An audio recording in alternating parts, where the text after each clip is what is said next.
Namo Ramana. A very warm welcome to all the devotees for Raman Kendra Delhi's Sunday Satsang with Sri Anish. I would now request Narayananji at the shrine to initiate with puja and archana. Narayananji.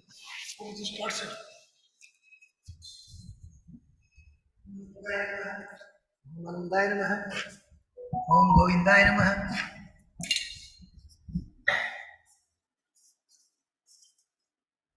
शुक्लांबरधरं विष्णुं शशिवर्णं चतुर्भुजं प्रसन्नवदनं ध्याये सर्वविघ्नोपशान्तये अयं मूर्त समुसर्दोषितो बान्धवनं करणन्तो अयं मूर्त समुसर्दोस्तु तदेव लग्नं सदिनं तदेव ताराबलं चन्द्रमलं तदेव विद्याबलं दैवबलं तदेव लक्ष्मीदेवते तेङ्ग्रीं स्मरामि ओम भू ओम भुव ओम सुव ओम मह ओम जन ओम तव ओम सत्यम ओम तत्सौदर्ववर्ण्यम भर्गो देवस्य धीमहि धियो यो न प्रचोदयात् ओमाव ज्योतिर्समृतं ब्रह्मस्वरम् मोमोपात समस्त दुर्द चत्वारात्र परमेश्वर की चित्तम कृष्यमाणस्य कर्मणः निर्वेदेन प्रसादात्ततादो विघ्नेश्वरं कस्ये पृथ्व्या मेरु तुलसी सूरन जंतगोर्म देवता पृथ्वी दियात्रता ढोंगा देवतम विष्णुनात्रता त्वं सतारे माम देव्योत्रम गुरुदाकनम आगमार्थं तु देवानं कमनार्थं तु रक्षाकं खंडारवं कराम यादव देवदवानलांजनम नमोपात नमस्त दुर्द चत्वारासि परमेश्वर की चित्तम निर्गुणदासी चित्तमादव विघ्नेश्वर पूजां करिष्ये गणानाथा गणपतिं अवामये कविं कवीनां सत्रमं ज्येष्ठराजं ब्रह्मणां ब्रह्मणस्पदे आनुष्ठुनुसीदानम् अस्मिन् दर्शनबिम्बे महागणपतिं ध्यायामि महागणपतिम् आवाहयामि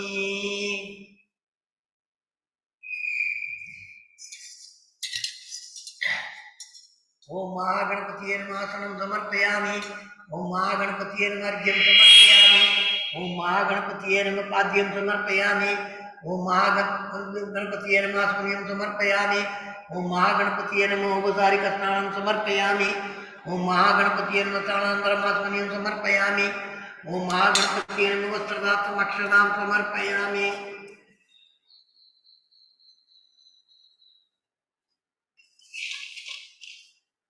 ओम महागणपतिये नमः यज्ञोपवीतार्थम् अक्षतां समर्पयामि ओम महागणपतिये नमः गन्धां धारयामि समर्पयामि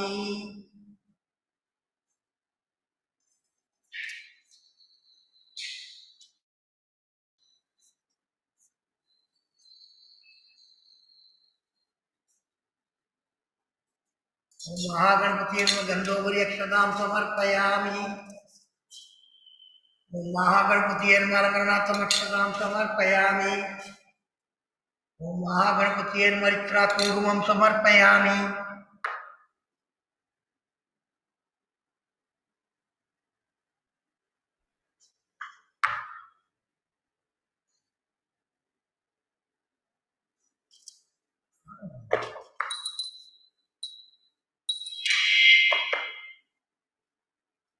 ओम महागणपतिये नमः पुष्पै पूजयामि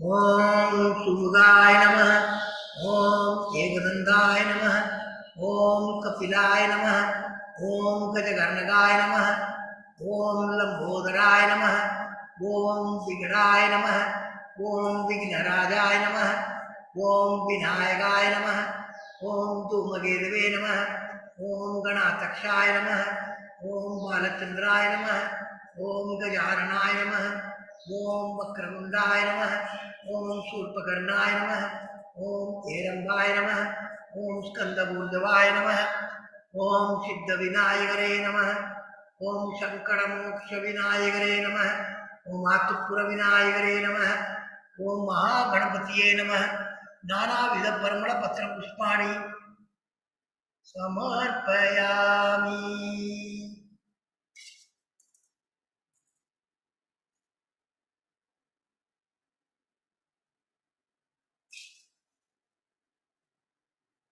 धूपार्थं समर्पयामि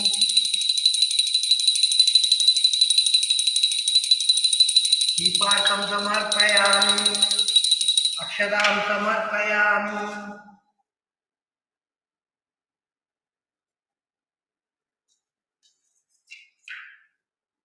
ओम भूर्भुवस्सुः तत्सवितुर्वरेण्यं भर्गो देवस्य धीमहि धियो यो न प्रचोदयात्।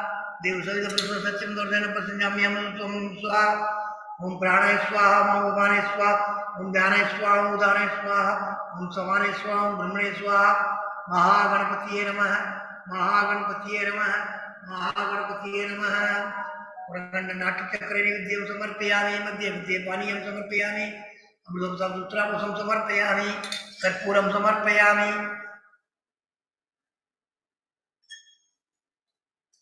नमो नमो गणेशाय, नमस्ते विश्वरूपिणे, निर्गुणं गुरुमेघार्यं नमान्तं गजानन, अगजाननपद्मार्कं गजाननमहर्निशम्, अनेकदन्तं भक्तानाम् एकदन्तं उपास्महे। महागणपतिये नमः, महागणपतिये नमः, महागणपतिये नमः।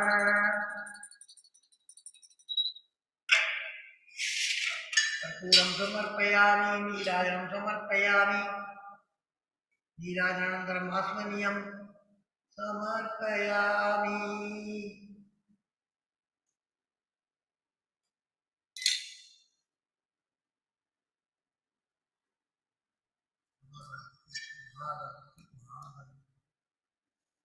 वक्रतुण्ड महाकाय सूर्यकोटि समप्रभ निर्विघ्नं कुरु मे देव सर्वकार्येषु सर्वदा।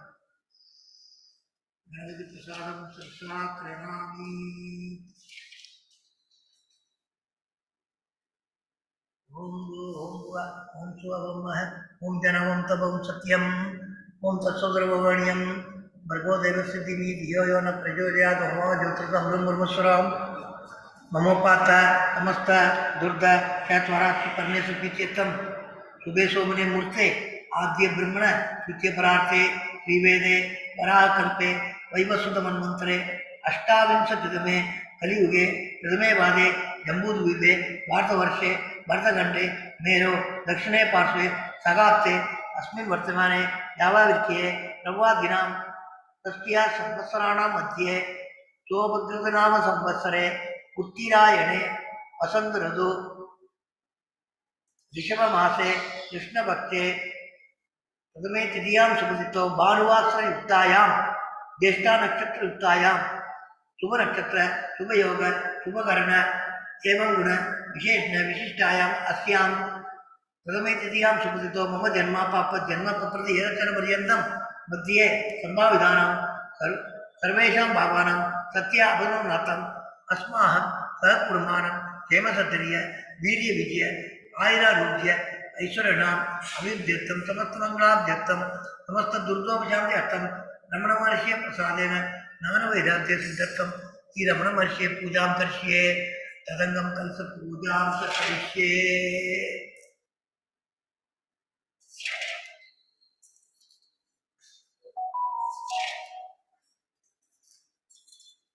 विघ्नेश्वरं यथास्थानं प्रतिष्ठापयामि।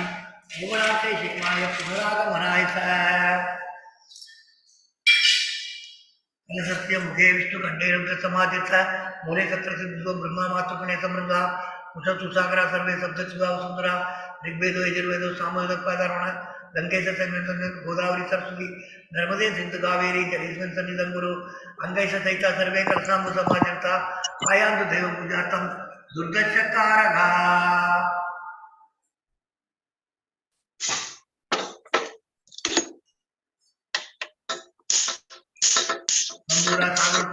विष्णुकरे देवसंपूजिते पांजने नमोस्तुते। देवो देवालय प्रोक्त जीव देवस्थान पंचानन स्वयं होने पूजित। ओम सकल गुणात्म शक्ति युक्ताय योग पीडात्मने नमः। आधार शक्तिये नमः। मूल प्रकृतिये नमः। आदिवराय नमः। आदिगुरुमाय नमः। अनंताय नमः। पृथ्व्यै नमः। आदित्यादि नवग्रह देवताभ्यो नमः। दश दिग्बालेभ्यो नमः। गुरु ब्रह्मा गुरु विष्णु गुरुदेव महेश्वरा गुरु साक्षात् परब्रह्म तस्मै श्री गुरवे नमः। नमस्ते श्री प्राणप्रतिष्ठानन्दस्य ब्रह्मा विष्णु महेश्वरा ऋषिरकिचित्सामधर्माणि सन्धांसि सकल जगत्स्थितिसति संहारकारिणी प्राणशक्ति परादेवता आं बीजं हरिं शक्ति गों किलकं प्राणप्रतिष्ठापने विनियोग आमंगुष्टाभ्यां नमः हरिंगर्जनिभ्यां नमः ओम मध्यमाभ्यां नमः आमनाभिभ्यां नमः हरिंगर्शिकाभ्यां नमः ओम कर्णलपुष्टाभ्यां नमः आम इन्द्रियाय नमः हरिं सरसे स्वाहा ओम शिगाय वसट आम कौसायम हरिं नेत्रदाय वसट ओम अस्त्रदाय भट पूर्वसरं दिग्बंध ध्यानम नग्दाम्बोधिस्त बोधोलिस तरणोडकनाप्ते पासं बोधन भिक्षुत्व मणिगुण पंचबाणा विप्राण सुक्कपालंतन विद्यापिरंतरोट्या देवी बालागमना बहुसुदरी प्राण शक्ति परान ओम आम हरिं क्रोम क्रोम हरिं माम हम यम रम दम वम सम सम्मा हम सोहम सोमम स अस्यामुतो जीवदुष्टु अस्यामुतो सर्वेन्द्रियाणि वाङ्मनसस्तोत्र दिव्या प्राणवा पाणिपाद वायुस्थानि या कस्ति स्वस्ति सुगंसरं दृष्टं दुष्वा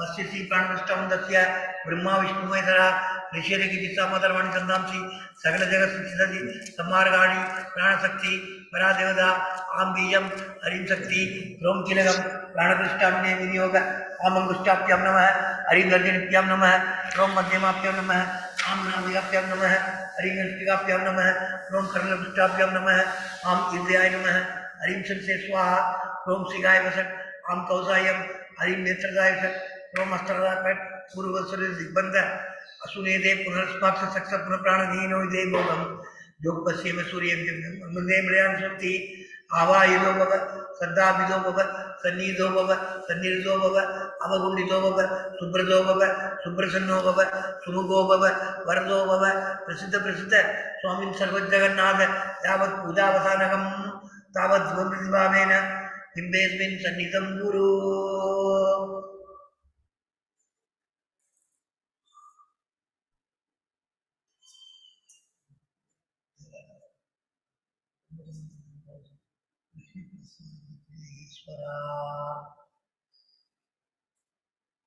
ओम भूर्भुवस्सुः तत्सवितुर्वरेण्यं भर्गो देवस्य धीमहि धियो यो न प्रचोदयात् देवदत्तप्रसोदत्तन्दोदेन स्वाहा ओम प्राणे स्वाहा अपाने स्वाहा ज्ञाने स्वाहा उदाने स्वाहा ओम समाने स्वाहा ब्रह्मणे स्वाहा नमो भगवती श्री अरुणाचल रमणाय नमः नमो भगवती श्री अरुणाचल रमणाय नमः नमो भगवती श्री अरुणाचल रमणाय नमः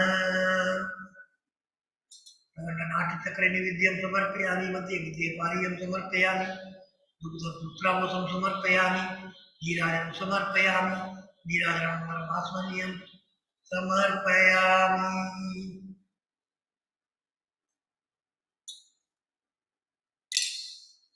reciting Ramno Stotram, no? Ye Gurubhyo Namah, Guru Brahma, Guru Vishnu, Guru Deva Maheshwara, Guru Sakshat Param Brahma, तस्मै से गुरवे नमः अपार शक्ति सुगवारि राशोर्यशोर्मि मातरं भुवनं समस्तं गुणायुधं तं रमणं कबीरं सिद्धाभिनिनं निर्दिशिन्दयामि ॐ महासेन महंसेन जाताय नमः ॐ श्रीरमणाय नमः ॐ गुरवे नमः ॐ अखण्डसंविदागराय नमः ओम मौजसे नमः ओम कारणोद्भवाय नमः ओम जगद्विदावताराय नमः ओम श्री भूमिनादास्तज्योतिराय नमः ओम पराशर कुलोतंसाय नमः ओम सुंदरात्मदवपदाय नमः ओम कमनीय सुचारित्राय नमः ओम शयायाम्बा शयायवते नमः ओम शोणासुल महोदीन मानसाय नमः ओम स्वर्णस्तगाय नमः ओम श्रीमद्वागसान्त महास्थले नक्त विद्योदयाय नमः ओम महाशक्ति निवादेन प्रबुद्धाय नमः ओम परमार्थविदे नमः ओम दिव्यराय नमः ओम पितृमदान्वेषणे नमः ओम इंदुमोरिण पितृमदे नमः ओम पितृनाथेत्त सुवर्णशैलं प्राप्ताय नमः ओम तमोमयाय नमः ओम उदासीनाय नमः ओम महायोगिने नमः ओम महोत्साहाय नमः ओम कुशाग्रदिये नमः ओम शांत संकल्प संभ्रमाय नमः ओम सुसुमृसे नमः ओम सवित्रे नमः ओम स्थिराय नमः ओम तपस्वीद सर्वंगाय नमः ओम उल्लामूज विलोचनाय नमः ओम चंद्रकांतदासति मंडिताय मंडलाय नमः। ओम सूदवाट्यां समासीनाय नमः। ओम शूर्विदाक्षर विप्रमाय नमः। ओम वेद वेदांत तत्त्वज्ञाय नमः। ओम चिन्मुत्रणे नमः। ओम त्रिगुणाधिकाय नमः। ओम विरूपाक्ष गुहावासाय नमः। ओम विराजत सलाकृतिये नमः। ओम उत्तिप्तनयनाय नमः। ओम पूर्णाय नमः। ओम रसिदास तांडवाय नमः। ओम गंभीराय नमः। ओम परमाचार्याय नमः। ओम सुब्रह्मण्याय नमः। ओम अभयप्रदाय नमः। ओम दक्षिणाश्रीनिवाय नमः। ओम धीराय नमः। ओम दक्षिणाभिमुखाय नमः। ओम स्वरादे नमः। ओम महर्षे नमः। ओम भगवते नमः। ओम ईक्याय नमः। ओम भूमविद्या विशारदाय नमः। ओम विमलाय नमः। ओम दीर्घदर्शने नमः। ओम आप्ताय नमः। ओम ऋजुमार्ग प्रदर्शकाय नमः। ओम समत्रुसे नमः। ओम सत्यत्रुसे नमः। ओम सत्याय नमः। ओम प्रशांताय नमः। ओम अमित विक्रमाय नमः। ओम सुकुमाराय नमः। ओम सदानंदाय नमः। ओम मृदुभाषिणे नमः। ओम दयार्णवाय नमः। ओम श्री सोणातुल युरुद्भूत स्कंदासन निकेतनाय नमः। ओम सद्दर्शनोपदेशने नमः। ओम सद्भक्त प्रिंत परिपूजाय नमः। ओम गणेश मुनि प्रिंगेन सेवितां कुशलोरुवाय नमः। ओम गीतोपदेश सारादि वृत्तसं छिन्न संशयाय नमः। ओम वर्णाश्रम मदातीताय नमः। ओम प्रसन्नाय नमः। ओम सौम्याय नमः। ओम आत्मवदे नमः। ओम सर्वावनिपदस्थानां महारात्याय नमः। ओम सर्वसद्गुणिने नमः। ओम आत्मरामाय नमः। ओम महाभागाय नमः। ओम मातृमुक्ति विदायकाय नमः। ओम विनदाय नमः। ओम विनुदाय नमः। ओम विप्राय नमः। ओम मुनीन्द्राय नमः। ओम भावगोज्वलाय नमः। ओम दर्शनादक संहारणे नमः। ओम महुरेण स्वप्न बोधकाय नमः। ओम ऋचाभिकर्षानित्याय नमः। ओम स्फणात्मंद मोचकाय नमः। ओम अंतस्मिन जन्नांशवे नमः। ओम संसार तारकाय नमः। ओम सोनादिश्री विष्टरे नमः। ओम अर्थविद्या प्रकाशकाय नमः। ओम अविच्युत निज प्रज्ञाय नमः। ओम नैसर्गिक महातपसे नमः। ओम कमंडलुराय नमः। ओम सुब्रह्म विदवसनाय नमः। ओम गुहाय नमः। ओम दंडवाणीय नमः। ओम कृपापूर्णाय नमः। ओम पवरोग पिशक्वराय नमः। ओम स्कंदाय नमः। ओम देवरमाय नमः। ओम अमर्त्याय नमः। ओम सेनानीय नमः। ओम पुरुषोत्तमाय नमः। ओम नमो भगवते श्री अरुणाचल श्री रमणाय नमः। नमो भगवते श्री अरुणाचल श्री रमणाय नमः। नमो भगवते श्री अरुणाचल श्री रमणाय नमः। नमो भगवते श्री कार्तिकाय नमः। नमो भगवते श्री मुरुगाय नमः। नमो भगवते श्री वल्ली देवाय नमः। नमो भगवते श्री सुब्रह्मण्याय नमः। नमो भगवते श्री स्वामीनाथने नमः। नमो भगवते श्री दक्षिणामूर्तिये नमः। नमो भगवते श्री नटराजने नमः। नमो भगवते श्री भैरवरे नमः। नमो भगवते श्री नंदीमहेश्वराय नमः। नमो भगवते श्री शिवपार्वतीये नमः। ओम नमः शिवाय नमः। ओम नमः शिवाय नमः। ओम नमः शिवाय नमः। ओम शिवाय नमः। ओम शिवाय नमः। ओम शिवाय नमः।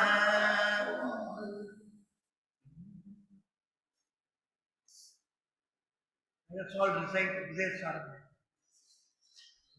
कर्तुराज्ञया रामपदे परम् कर्मगिम्बरम् कर्मदज्जडम् दहति माददा तदनकारणम् फलमशाश्वतम् गतिनिरोधकम् ईश्वरार्पितम् निश्चयाकृतम् चित्तशोधकम् मुक्तिसाधकम् कायवाङ्मन कार्यमुत्तमम् भोजनं जप चिन्तनं क्रमात् जगतैतरी युक्तसेवनम् अष्टमूर्तिभृत् देवपूजनम् उद्गमस्तवा उच्चमन्दद चित्तजं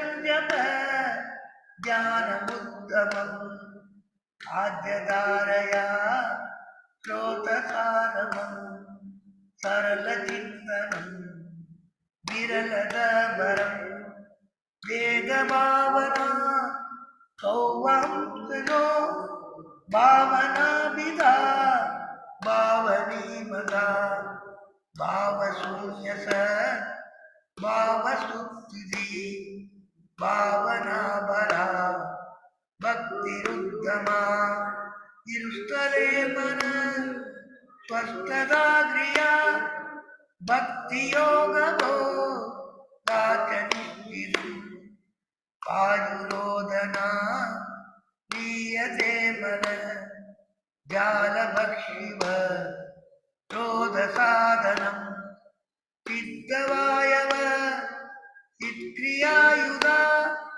कालयोर्वयि शक्तिमूलका दयविनाशने उभयरोदने दयकदं पुनः भवति नो मृतम् प्राणबन्धना दीनमानसम् एकचिन्तना नासमेत्यद नष्टमानसो दृष्टयोगिन विद्यहस्ति किम् स्वस्तिदं यद दृश्यवारिदम् सिद्धमात्मन चिद्वदर्शनम् तत्त्वदर्शनम् मानसं दुहिन् मार्गणे हृदे नैव मानसम् मार्गार्जवा वृद्धयस्वहम्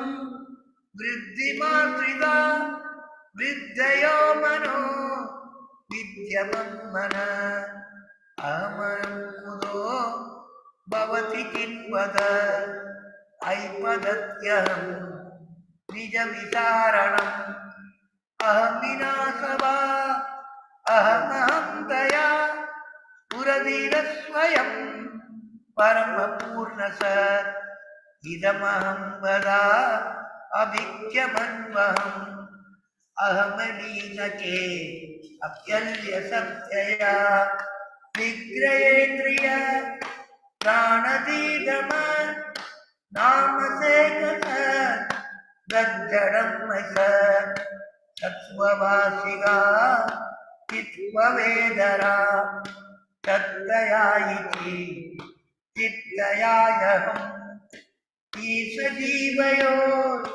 वेशदीपिता सत्स्वभावतो वस्तु केवलम् वेसानद स्वात्मदर्शनम् ईशदर्शनम् स्वात्मरूपत आत्मसंस्थिति स्वात्मदर्शनम् आत्मनिर्भया आत्मनिष्ठता ज्ञानवर्धिता अज्ञानहीनति ज्ञानमस्ति किम् नादुमन्तरम् किं स्वरूपमे आत्मदर्शने अव्यया भवा पूर्णसित्सुखम् बन्धमुक्त्यदिम् तं परं सुखम् विन्दतीयति वस्तुदैविक अहमवेदकम् निजविभानकम् महतितं तवो रमणवागियम् महतितं तवो रमणवागियम् महतितं तवो रमणवागियम्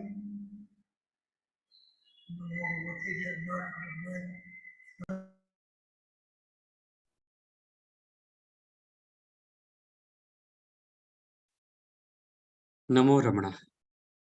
A very warm welcome to all the devotees for Sunday Satsang with Raman Kendra Delhi. This evening we have Sri Anish ji addressing us on the topic of what is happiness from the book Who Am I?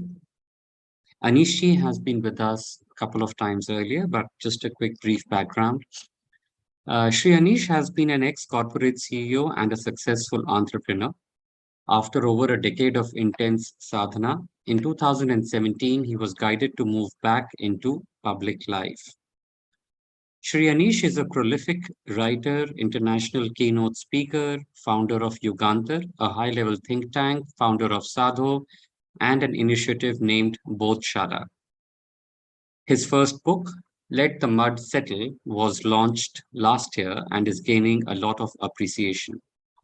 When not traveling, Sri Anish spends time at his Himalayan abode in Dharamshala. Anishji, I would now request you to please switch on your video and address all the devotees.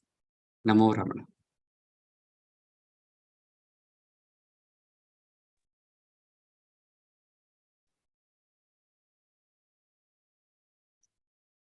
Namo Ramana. It's a great honor and blessing today to be sharing this satsang space with all Bhagwan's devotees. Thank you for that introduction. I'm joining right now from the mountain town of Dharamshala in the Himalayas. That's where we have our small abode, small ashram. Today I thought I will talk about happiness, which taking reference from one of Ramna's book, Who Am I? I think the most concise, the most potent, the most powerful, most transformative in this small book, Bhagwan's teachings. If you're able to decipher, if you're able to really go through this, spend time, contemplate, meditate over each sentence, each word that Bhagwan said, it could really transform the way we look at life. Maybe it will help us to come back to our real inner self. So in the book, I've picked up a question, and a devotee asked Bhagwan, what is happiness? I will first share what Bhagwan said on this, and then I will share some of my own thoughts, and we could go deeper into this. The format of the discussion we will keep. I will speak for some time on this subject, and then I'll invite you if there are any questions that you want to ask on the subject, and I'll try and answer them, go deeper into them as per my own limited understanding and capacity. So the questioner asked, what is happiness? Bhagwan says, happiness is the very nature of the self. Happiness and the self are not different. There is no happiness in any object of the world. We imagine through our ignorance that we derive happiness from objects. When the mind goes out, it experiences misery. Let me repeat. He's saying when the mind goes out, it experiences misery. In truth, when its desires are fulfilled, it returns to its own place and enjoys the happiness that is the self. Similarly, in the state of sleep, samadhi and fainting, and when the object desired is obtained, or the object disliked is removed, the mind becomes inward turned and enjoys pure self-happiness. Thus, the mind moves without rest, alternately going out of the self and returning to it. Under the tree, the shade is pleasant. Out in the open, the heat is scorching. A person who has been going about in the sun feels cool when he reaches the shade. Someone who keeps on going from the shade into the sun and then back into the shade is a fool. A wise man stays permanently in the shade. Similarly, he says, the mind of the one who knows the truth does not leave Brahman. The mind of the ignorant, on the contrary, revolves in the world, feeling miserable, and for a little time returns to Brahman to experience happiness. In fact, What is called the world is only thought. When the world disappears, that is, when there is no thought, the mind experiences happiness. And when the world appears, it goes through misery again. Many years ago, many years ago, when for the first time somebody gifted me this book, I don't know why, usually when you get the book, anybody gives you a new book, many a times you kind of, just scroll through the pages, or you go on the index and read. But I scrolled through the pages of this little book. And somehow, when I opened the book, I stopped at this particular question. And since that time, the understanding, the answer, the clarity that Maharishi gave on this has stayed with me forever. So today I thought in this very first satsang, we shall talk about this. We shall go into the details of this, try and explore this from different perspective. Maharishi is saying that mind has this habit of constantly moving from inward to the outward. And this movement, whenever the mind goes outward, there is a deep suffering mind experiences. Whenever the mind comes inward, there is an happiness inward mind experiences. Let's look at it deeply. There are two sides. We call them raga and dvesha. Raga is something I like, dvesha is something I do not like. This is where the whole life of a human being revolves around the raga and dvesha. But there's an interesting element in this. Somewhere Ramana also says that it all starts from a desire. Yeah. So it all starts from a desire. The desire awakens in me and I want something. Because when I want something and if I get it, I get momentary satisfaction. But with the fulfillment of the desire comes something called possession. I am desiring for a new phone. And now I acquired the new phone. My desire is fulfilled. I should be deeply happy with that. But on the contrary, when my desire is fulfilled, I get trapped into the possession of this phone. Now, all my focus, all my mind, all my attention is on the phone. I want to just protect it. There's a possessiveness about it. And phone I'm using just as an example. Then pride comes in. With that possession, the pride comes in. With the pride, then the fear of losing the object comes in. This could be true to an object, to a person, and to a situation. Bottom line here is, whenever the desire gets fulfilled, it creates another loop of suffering for me. Because the mind has gone outward, the object of desire is obtained, but the loop of suffering is continuous. By way of possessing that object, by way of feeling pride for that possession, by way of having fear of not losing that object. Yeah. Now, on the contrary, if I don't get the desired object, if my desire is not fulfilled, what happens then? We all experience in our daily life so many desires. Whenever the desire does not get fulfilled, it gives rise to anger. It gives rise to obsessiveness. It gives rise to frustration. It gives rise to enviousness. Because maybe somebody else has that object. And I'm envious now. I'm jealous now. So if you see, if the desire gets fulfilled, it creates a loop of suffering.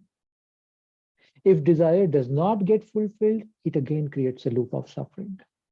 Yeah, because, okay, let's also look at first the dvesha element of it. Now, I don't like something. It's the opposite now, the dvesha I'm talking about. I don't like something, but I have to deal with it. In that, there's a constant bhav of why me? Rejection, cursing the person, the object, or the situation, pouring all my attention into avoiding that object, that person, or that situation. Again, I don't like something, but I have to deal with it, creates another loop of suffering. Yeah. Now, I don't like something and it is gone. It should be a good situation. I don't like a person. The person has come to me.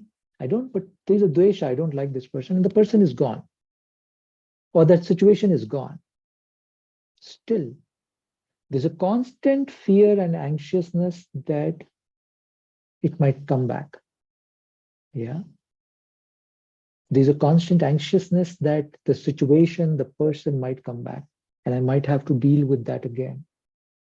Again, the loop of suffering gets created.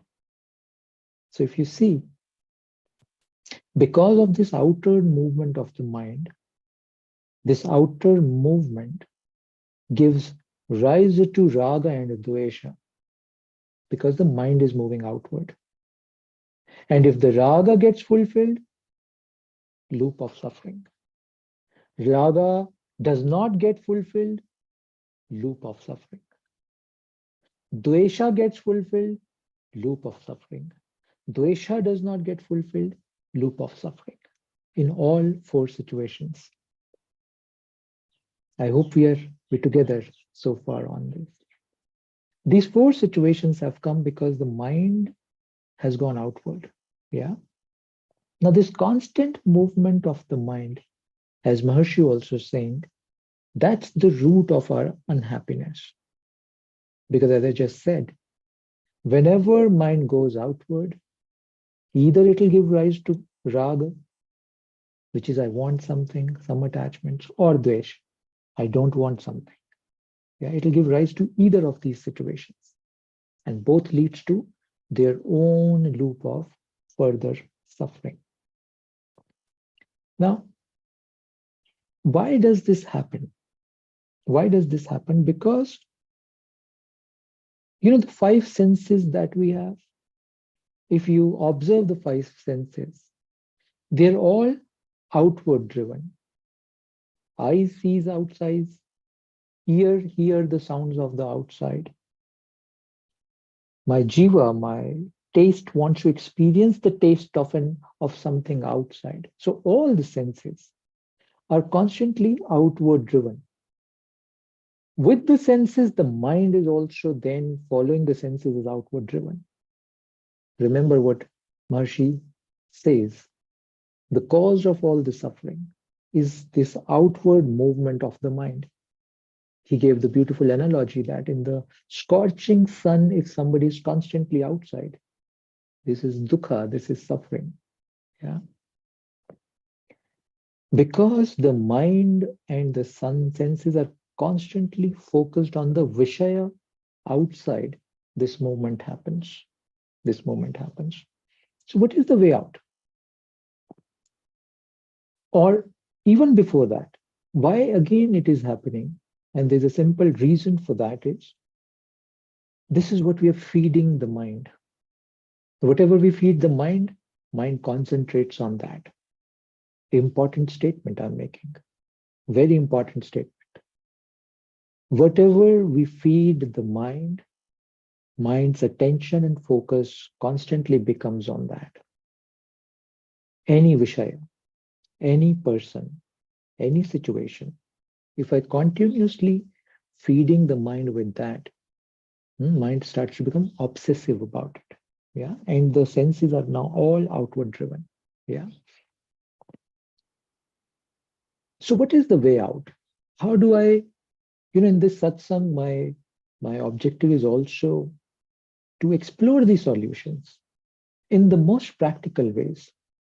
Can this be done? Is it really possible? So first, why is it happening? What's the cause of this movement? Can this movement be stopped? Is there a solution? Is there some way out of this? Yeah. I made a statement. It all depends on what is it that we're feeding. Yeah. So take a mental note of this word feeding, and we'll come back to this. Yeah. Now be very careful what we feed, because that is what is going to produce the results later. Hmm? Even when the inner inquiry, as Maharshi is saying, even when we're doing the inner inquiry, be very, very clear the objective. What again are we feeding the mind with that? And I'll come to the explanation of that in a bit. Have you ever experienced that if you're very bloated, you've eaten something, you're very bloated, then it will be very difficult for you to sit and contemplate, sit and do an inner inquiry. Have you ever experienced that? Yeah. Or whenever your system, your even physical system is not in tandem, not in harmony, it's very difficult to sit and contemplate or do this practice, as Bhagavan says, of inner inquiry. Somewhere I read, it's why is it happening? Because you fed something not good to the body. And somewhere uh, I read Maharshi is also saying that feed your body with the sattvic food. It aids in contemplation. Yeah. I remember many years ago, for the first time when I went to Tiruvannamalai at the Ramana ashram, my first visit was absolutely accidental. I did not know about him. I was not intended to go to Ramana ashram, but as Shiva's play is and Bhagwan's blessings are, I ended up being in the ashram. And the first thing I experienced there was the food, the sattvic food. The sattvic food, with the love it was served, with the pure bhav with which it was cooked, and with the pure bhav, we all sat in that large hall and ate that food. Later, I also learned that Bhagwan himself used to get up at about 2:33 a.m., go to the kitchen, and without, maybe there were not attendants or people, even then he would go to the kitchen and start to chop the vegetables for the morning meal that is to be prepared. Bhagwan himself doing that service for the devotees, chopping vegetables, doing the basic initial preparations for the cooking. Because I think, and this is, I'm using the word I think, he was very clear about the intake of sattvic food for a sadhak. He was very, very clear on that. So with that understanding, I'll give you four preliminaries today, four foundations today. If we follow these four foundational aspects, these four principles, it will aid in our contemplation. It will aid in our happiness. It will aid in turning the mind inward. Yeah. Okay. So number one, I'm picking up from where I gave the example of the food being served in the ashram. In a way, this is a question also to all of us. We're all on the path of sadhana in some way or the other, in some practice or the other. For a sadhak, and I'm assuming that we're all listening to this satsang today, we're all sadhak, yeah, in whichever capacity, in whichever degree, but we all are sadhaks. We're seeking happiness, we're seeking ananda, we're seeking the self, we're seeking the truth. Yeah. These are different names for the same thing, by the way. For all of us, how conscious are we about what we feed our body with? What we feed our body with. Yeah. If you see, if any of you has experienced uh, living with athletes, let's say, people who play sports, there's a very specific food intake that an athlete takes because of the work or the control of the body that he or she needs. Similarly, if you look at a soldier, A soldier's food intake is of a very different nature, because there has to be a certain fearlessness, aggression, yet balance in a soldier. Yeah, very different diet. If you look at householders, and we are all householders, I'm assuming, uh, householders have a very different kind of diet. Many times uh, they would just take anything that is being cooked or that is being served to them. They don't exercise much choice, and I'm making a generic statement here. Now, if for everybody, soldier, athlete, householder, there are different diets, then what about a seeker? Because to me, I think a seeker's work of seeking, focus of seeking, desire of seeking, intention of seeking, it's a very supreme work, according to me. It's a very great inquiry. It's a very essential inquiry. Probably this is the most essential inquiry for life. Probably this is the whole reason of taking birth. To me, that's the most essential function, the inquiry. Going deep into that. If our focus, our work is so very important, so very clear, then our diet also, what we feed the body also has to be in line. Like an athlete, like a soldier, like a householder, a seeker is also trying to attain something. And as I said, give you an example. And I'm sure this is an example of most of us in different situations. If in the body you're not feeling well, it will be very difficult for you to contemplate and do your sadhana, or do even in an inquiry. It will be very difficult, because the entire attention of the mind will be pulled by the organ which is not happy, which is giving pain, which is giving trouble. Yeah. So that's the first fundamental. First fundamental. It's very strange that, and again I'm making a generic statement, that this first principle I feel is missing in most of the seekers. I, in a month, these days meet few hundred to few thousand people in different settings, different occasions. In most of them, I see this consciousness towards what they are feeding. See, body is the first unit. Yes, we are not the body. Very true, we are not the body.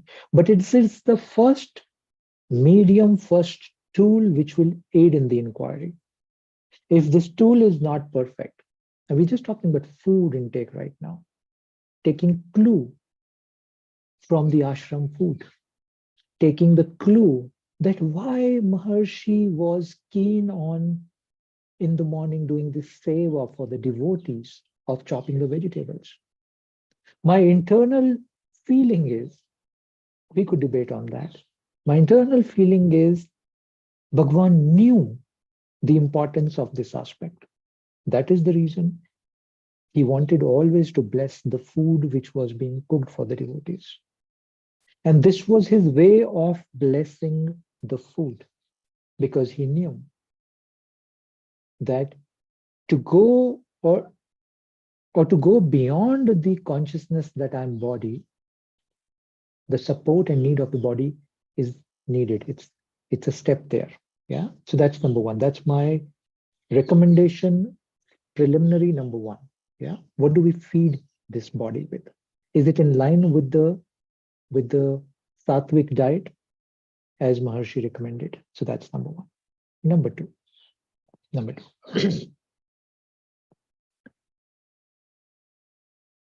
What are we feeding our mind externally?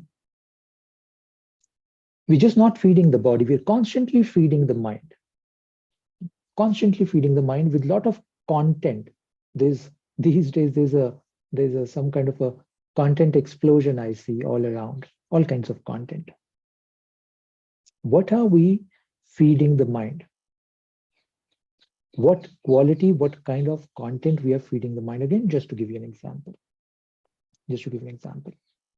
Let's say if around you, if somebody is preparing to become a doctor or a UPSC aspirant, you will observe that these people, so somebody who's a UPSC aspirant, is feeding his or her mind with a very different kind of content, current affairs, and all that what is relevant for him. Similarly, and somebody who's preparing for an engineering or a medicine, they are feeding themselves with a very different kind of content, which aids in achieving their lakshya, huh, target, which aids in achieving their target. Are we are we aware what is it that we're feeding our mind with constantly? Do I have the control? Do I exercise my right as a gatekeeper? This is the content feed for the mind I will allow, and this kind of food I will not allow for the mind, because this food, if I allow, it will not help me in my inquiry, in my sadhana. I meet people and I often, sometimes if the discussion goes that way, I ask them what kind of dreams that you see, if you see dreams.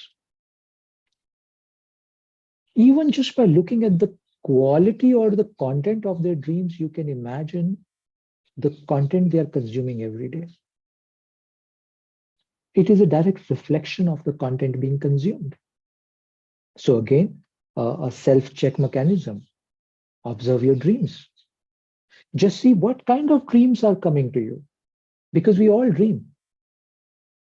The dreams will define or will actually show you as a mirror that probably you are intaking a certain kind of content, you're giving a certain kind of feed to the mind, which is translating into certain kinds of dreams.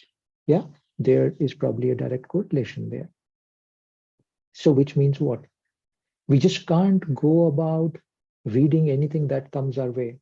As a seeker, I'm saying, we just cannot go around watching any content, any video that comes our way. We just can't go around, in the marketplace, seeing things that we're seeing all around. In my own practice, I've observed that many times, if you actually walk with your gaze down, which is you do not want a certain kind of content to be fed to your mind. In those situations, if you walk with your gaze down, let's say you're in a market area, you are in a space where you cannot avoid it, but you know that content, that feed is not good for your mind because of your sadhana, because of your spiritual practice. And if you walk with your gaze down, it really helps, because you've exercised your intelligence, your right to choose what feed do you want to give to the mind and what you want to avoid. Yeah, to me, that is a second fundamental, second preliminary. What is it that we're feeding the mind? And this is extremely critical, because as I said, these are the times of content explosion everywhere, every platform, every media platform, all around us. It's the overload of the content. Probably in the earlier ages, it was not so. Maybe that was the reason it was easy to control the movement of the mind. As Bhagwan said, the mind keeps going outward, the mind keeps coming inward. But what I'm observing these days, in the answer when I was reading, Bhagwan says, mind keeps going outward, keeps coming back inward. When the mind comes back inward, it experiences happiness. When it is outward, it's experience suffering. Yeah. I'll tell you what I observe these days. Strangely, I think the times the mind is coming back to its home inward are far and few in between. Most of the time, because of this content explosion, the mind is constantly outward, constantly outward. We're not exercising the choice of what we feed this. And because we're not exercising that choice, whatever we feed, it goes there. Whatever we feed, it goes there constantly. So the quality of mind has become very, very, what is the word should I use? Um, Non-focused, so to say. Any color, any sound, any video, anything calls mind out and mind just runs away that because it's like a child now who has somehow developed the habit to be always out in the world, always out in the circus. This child is just not coming back home anymore. Maybe the child comes back home for a bit, but most of the time, because the play is so colorful now, I'm talking about the content, the child is constantly consumed outward.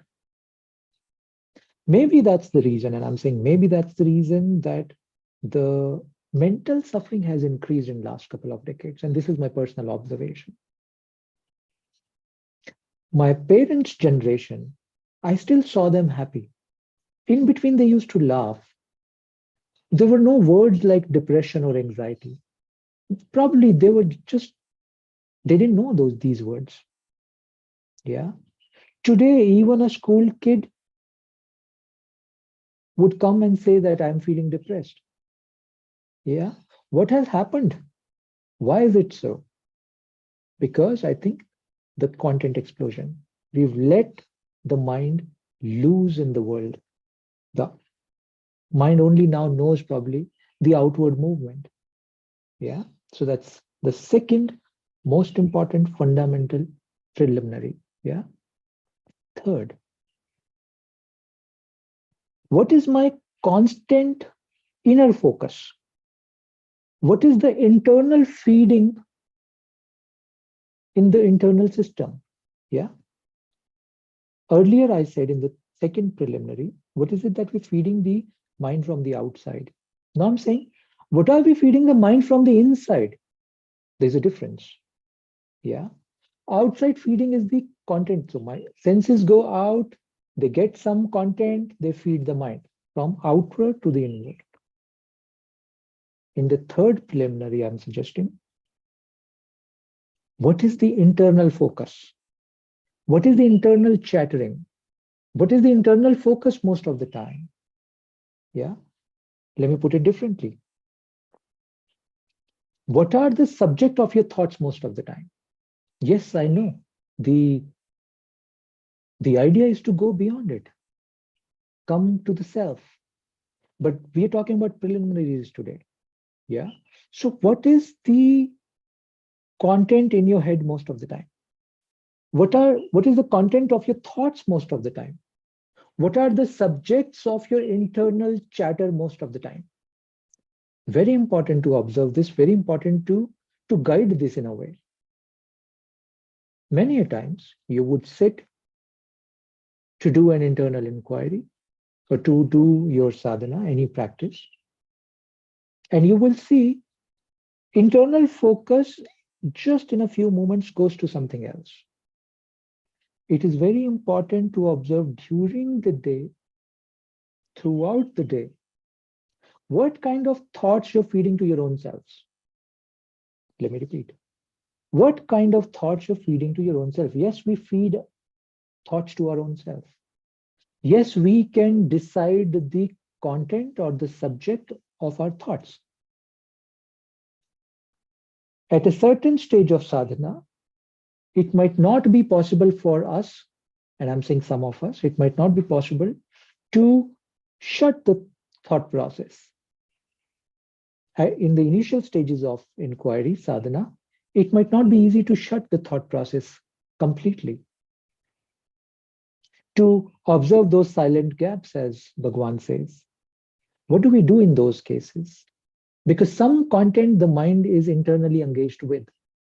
I call it internal chattering.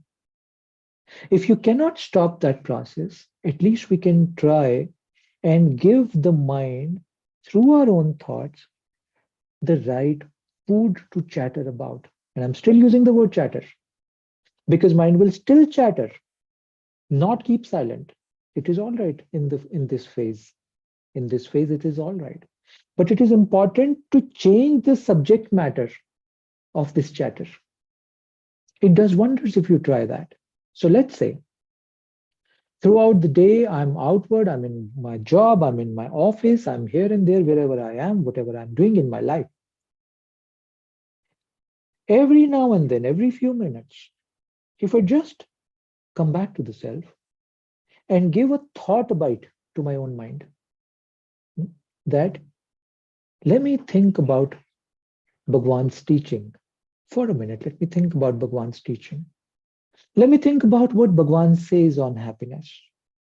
It'll take you half a minute, probably, to feed your internal mind with thoughts of Bhagwan, let's say, with the image of Bhagwan, with the feeling that you ever felt a deeper connection with Bhagwan.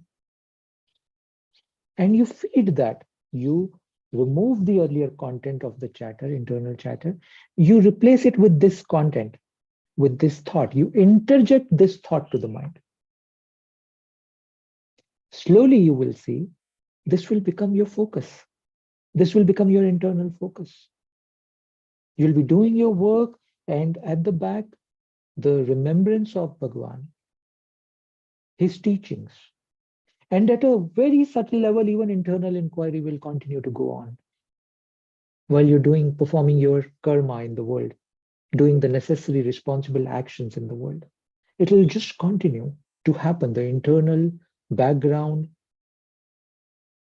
remembrance of Bhagwan's work, Bhagwan's teachings, Bhagwan's image, Bhagwan's message, and your internal inquiry. This third preliminary is also extremely important. संक्षेप में, summarizing this third preliminary, utilize your power, and you all of us have this power, to decide the content of your internal thoughts, to change the content of your internal chatter. Yeah, till the time the chatter completely ends. This is an inter-between stage. Yeah, or how do we say?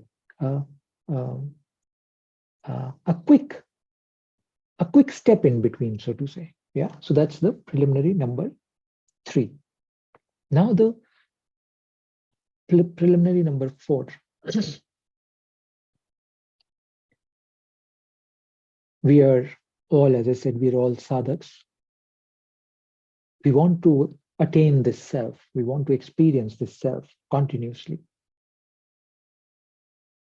But as a sadhak, have we made this our ultimate purpose of life? Have we made this as our only purpose in life? Have we put this at the top of my life's objectives? Everything else is secondary. I usually ask sadhaks to create a list of essentials and non-essentials. There are a lot of things that we do during the day which are non-essentials.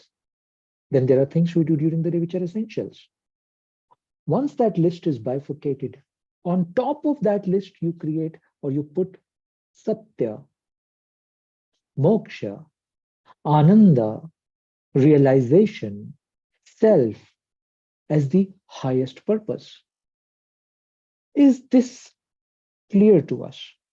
Have we made this the sole purpose of our life?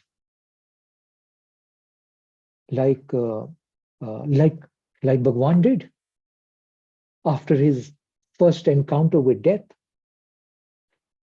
Realization of the self became the sole purpose of his life. He had already realized the self in that moment, in that experience. He wanted to perfect it, go deeper, as much deeper as there is a possibility. And that became the only purpose of his life. The highest purpose of his life. Was he not feeding himself? Was he not taking care of his mother in the cave there? Yes, he was taking care of all of that. He was performing the task that had to be performed. But this became the highest purpose or the only purpose. Any great master, Adi Shankaracharya, by the age 32, he did what people are not able to do in many janmas together. Because this inquiry, this knowing the truth, realizing the Shiva within, realizing this Shiva Tattva within was the sole purpose of Shankara's life. Why I'm talking about this fourth preliminary today? Because of the number of sadhaks I meet now, I observe in them this inquiry towards self and the truth is one of the things for them in life, or is one of the background things for most of them in life. In the satsang, it comes in the front, it becomes the primary objective of their life. But after the satsang, when they go back to their homes, when they go back to their life, wherever they belong, whatever they do, this becomes a secondary process. This does not remain as the key, focus, original, highest, only purpose in their life. And I think that's where we miss it. If satya, if self does not become the sole purpose of your existence, then to be very difficult. Then all the three preliminaries that I talked about, they actually come from the fourth preliminary. If the fourth preliminary, which is this is the sole purpose of my life, I am born for this sharira is given to me for this manas is given to me for this, my surroundings are given to me for this, Ashirvad, the blessings of the masters are given to me just because of this. If this becomes the highest, the sole, the only purpose of this life, then all the three will start to fall in line. Then you will not feed the body which takes it into the tamasa. Then you will only feed the body with the sattvic food, because that aids in the highest purpose, the final purpose. Then you will not allow the mind to be fed with any kind of content. You will be very careful. You will only feed the mind with that content which serves the highest purpose. You will not let mind to do internal chatter or any subject, any thought. You will give the subject and the thought to the mind for internal chatter. Before, of course, a time will come, a day will come when you will take it away from the mind and you'll say, today, now you're trained enough. No need for any chatter, negative, positive, both. All chatters will stop. And that is when we will start to experience this silence of the self.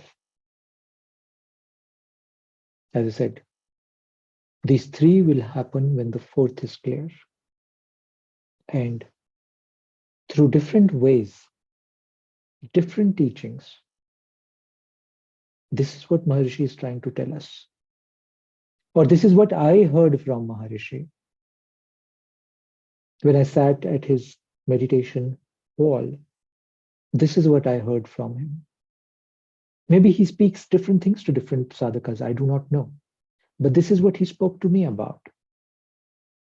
And since that day, these four preliminaries have become foundational part of my sadhana. So that's the reason I thought today, with his blessing, with his grace, I should share these four preliminaries with all the sadhakas here. Yeah, with that, I will stop my sharing for now. If there are any questions you may want to ask, I'll be happy to try and answer them to the best of my ability. Anishi, many thanks for addressing us. I'm just going through our YouTube screen. I think there is one comment stroke question by one name Himalayan Avdut. He is asking, why does your name have a prefix of Shri? So you might like to take that. Well, though it is not related to the subject, but it is very interesting that before this satsang today, when I sat on this chair, I got this intuition that today somebody's going to ask me about this. Yeah. So why? I'm not sure, my dear Sadak friend, why I have this. But one of my very dear Vedantic teacher, many years ago, when I was understanding the deeper workings of Vedanta from him, a point in our journey came when he said that the time has come for you to leave me, go away. I've shared, you've learned it. And now the time has come when I want to prefix Sri in front of your name. And I took it as his blessing, the parting blessing from him. And since that day onwards, I started writing Sri in front of my name. I don't know, maybe it's his way of appreciating the student in me. It was his way of imparting the degree to me. It was his way of saying that now you may go in the world and talk about this. Because before that, for almost 10 years, when I started my sadhana period, for about 10 years, I was not allowed to speak on these subjects. I was not allowed to share whatever was being experienced by this being. So I largely kept quiet. And only after this Shri was given to me, this was also an internal indication that now the time has come. I'm asked to go out, be in the public space, and share whatever little I know about life of the great masters and their deep, profound teachings. Maybe.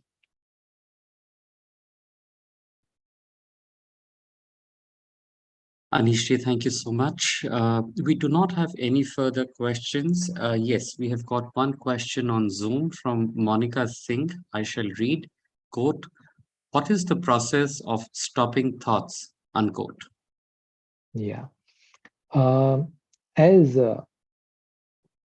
Bhagwan would often say that you go inward, see the self, and when you start to see that, when you start to experience that, the thought flow starts to stop on its own. That's a deep, profound teaching. But Monica ji, if you took a note of the four preliminaries that I shared with you, to me, that's a very profound, very practical, very workable process of stopping the thoughts. Yeah. But as I said, you'll have to do all of these four preliminaries. Yeah. And just to give you a quick insight into that, before you even attempt to stop the thoughts, in this yoga, in these times, and I'm referring the word, this yoga in these times, it is very important to give your your chosen content bites to your mind to nibble upon. So first process, even before you enter into trying and stopping the thought, is to give the right thoughts to the mind. Train the mind first to think about the things that you want the mind to think about. Let me repeat that again. To train the mind to think about the thoughts that you want the mind to think about. Yeah. It should not think anything that it wants. Yeah. If you're able to do that, then for you to enter into the silent spaces or or decluttering the thought process will become very easy. Yeah. But first establish yourself in this power so that you're able to give the feed that you want the mind to think about. Yeah. If you're able to do that successfully, the final process will be very easy. Yeah. Try and do that according to me. Thanks.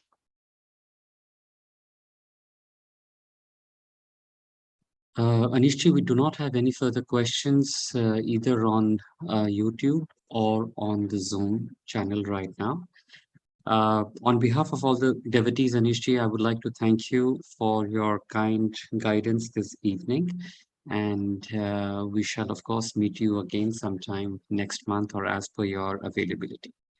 Great. Thank you, Anish. Thank you very much. Thank you very much. Om Namo Ramana. Namo Ramana. I shall now request Narayananji at the Delhi Raman Kendra Shrine to initiate Aksharmana Malai and Aarti. கருணாச்சலவரத்தேற்ற அக்ஷரமண மாலை சாற்ற கருணாகர கணபதியே கரங்கருளி காப்பாயே. அருணாச்சல சிவ அருணாச்சல சிவ அருணாச்சல சிவ அருணாச்சல அருணாச்சல அருணாச்சல சிவ அருணாச்சல அருணாச்சலம் என அகமே நினைப்பவர் அகந்தை வேறறுப்பார் அருணாச்சலா. அழகு சுந்தரம் போல் அகமும் நீயும் முற்று அபிதமாயிருப்போம் அருணாச்சலா. அருணாச்சல சிவ அருணாச்சல சிவ அருணா சிவ அருணாச்சல அருணாச்சல சிவ அருணாச்சல சிவ அருணாச்சல சிவ அருணாச்சலா. அகமுகுந்தீர்த்துன் அககுகை சிறையாய் அமர்வித்ததென்கொல் அருணாச்சலா. ஆறு காயனை ஆண்டனை அகற்றி அகிலம் அழித்திடும் அருணாச்சலா. அருணாச்சல சிவ அருணாச்சல சிவ அருணாச்சல சிவ அருணாச்சல அருணாச்சல சிவ அருணாச்சல சிவ அருணாச்சல சிவ அருணாச்சலா. இப்பழித்த புனையே நினைப்பித்தால் இனி யார் விடுவார் அருணாச்சலா. ஈன்றிடும் அன்னையின் தெரிதருள் புரிவோய் இதுவோ உனதருள் அருணாச்சலா. அருணாச்சல சிவ அருணாச்சல சிவ அருணாச்சல சிவ அருணாச்சலா. அருணாச்சல சிவ அருணாச்சல சிவ அருணாச்சல சிவ அருணாச்சலா. உனையே மாற்றி போடாதுள்ளத்தின் மேல் உறுதியாயிருப்பாய் அருணாச்சலா. ஊர் சுற்று ஊழம்பிடான் உன்னை கண்டு அடங்கு உன்னழகை காட்டருணாச்சலா. அருணாச்சல சிவ அருணாச்சல சிவ அருணாச்சல சிவ அருணாச்சலா. அருணாச்சல சிவ அருணாச்சல சிவ அருணாச்சல சிவ அருணாச்சலா. என்னை அழித்திப்போ என்னை களவாவிடில் இதுவோ ஆண்மை அருணாச்சலா. ஏன் இந்த உறக்கம் என்னை பிறழுக்க இது உனக்கழகோ அருணாச்சலா.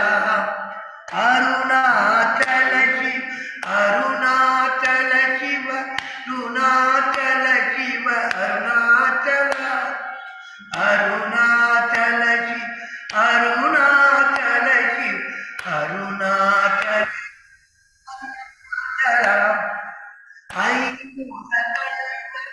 அகத்தினில் அருணாச்சலா. ஒருவன உன்னை ஒளித்தவர் வருவார் உன்சூதே இது அருணாச்சலா. அருணாச்சல சிவ அருணாச்சல சிவ அருணாச்சல சிவ அருணாச்சலா. அருணாச்சல சிவ அருணாச்சல சிவ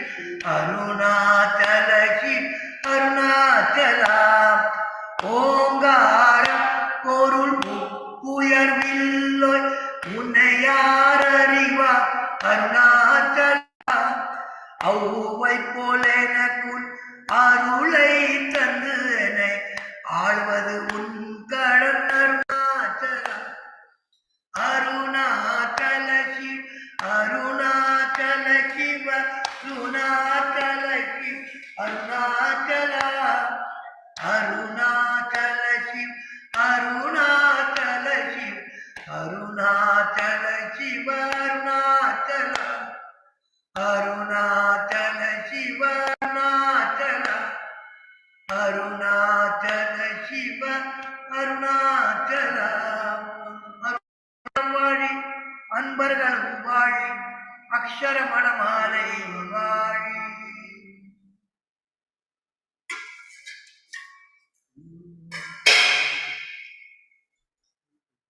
भूर्भुवस्वः तत्सवितुर्वरेण्यं भर्गो देवस्य धीमहि धियो यो न प्रचोदयात् देवसवितुर्वरेण्यं तत्सवितुर्वरेण्यं अमृतस्वं स्वाहा ओम प्राणाय स्वाहा अपानाय स्वाहा ज्ञानाय स्वाहा उदानाय स्वाहा ओम समानाय स्वाहा ओम ब्रह्मणे स्वाहा ओम नमो भगवते श्री अरुणाचल श्री रमणाय नमः नमो भगवते श्री अरुणाचल श्री रमणाय नमः नमो भगवते श्री अरुणाचल श्री रमणाय नमः कार्तिकाय नमः मंगलावती दैवाने नमः सुब्रह्मण्याय नमः स्वामीनाथने नमः दक्षिणामूर्तिये नमः नटराजा भैरवा नंदीमहेश्वराय शिव पार्वतीये नमः ओम नमः शिवाय नमः नमः शिवाय ओम नमः शिवाय नमः नमः शिवाय नमः नमः शिवाय नमः पुरगंड गोसीरं नैवेद्यं समर्पयामि मध्ये मध्ये पानीयं समर्पयामि अमृतोपचारोत्तरावोसं समर्पयामि नीराजनं समर्पयामि नीराजनानन्तरम् आचमनीयं समर्पयामि पूगीबल समाहितं नागवल्ली तलयुतं कर्पूर्ण सूर्णसत्तं प्रतिष्ठां कर्पूर नीराजनं श्री रमण महर्षि की समर्पयामि फैन बंद कर देंगे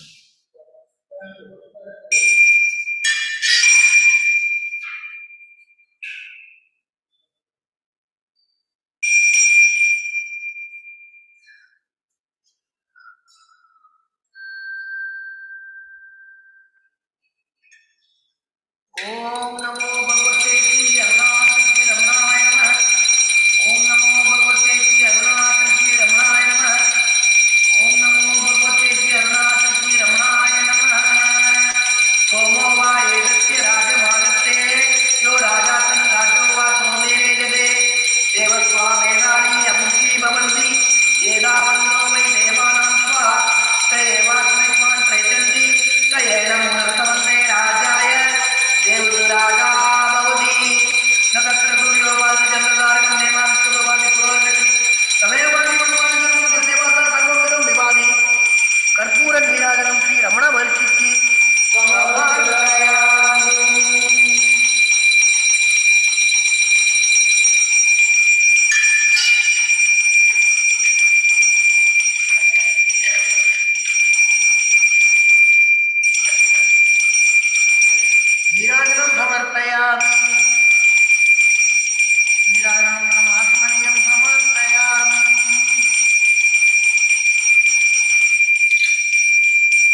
कृपादिक्यं समर्पयामि।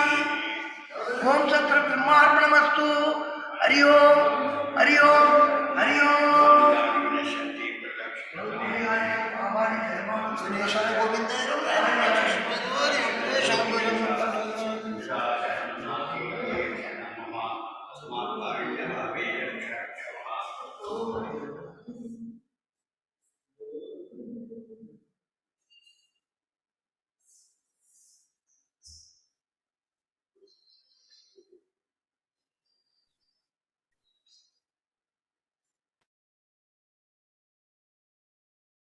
Namo Ramana. This brings us to the closure of today's satsang with Sri Anish. We shall reconvene next week with Mr. Michael James. Namo